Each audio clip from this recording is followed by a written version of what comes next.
ఉపేక్షానో చేత్కిన్న హరసి భవధ్యాన విముఖాం దురాసా భూయిష్టాం విదిలిపిమసక్తో యది భవాన్ శిరస్తద్వైదాత్రం నన ఖలు సువృత్తం పశుపతే కథం వా నిర్యత్నం ఖరణకముఖే నైవ లులితం.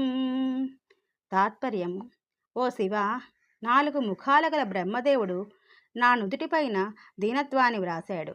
అయినప్పటికీ నీ కరుణా కటాక్ష వీక్షణాలు తమంత తామే నాపై ప్రసరించి నా దైన్యాన్ని పోగొట్టి మీ దయకు నన్ను పాత్రుడిని చేస్తున్నాయి. కాబట్టి బ్రహ్మదేవుడు బ్రతికి ఉండడం నాకు చాలా గొప్ప ఉపకారమే కదయ్యా.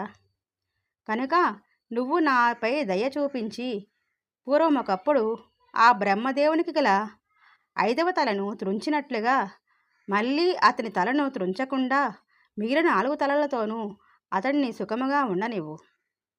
అతడి కారణంగానే నాపై నీ అనుగ్రహం పడుతుంది.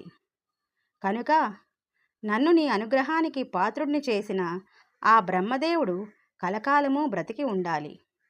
అతడి 4 తలలను నువ్వు ఎల్లప్పుడూ రక్షిస్తూ ఉండాలి. పూర్వం అహంకారంతో బ్రహ్మదేవుడు పార్వతిని చూసి మోహించాడు.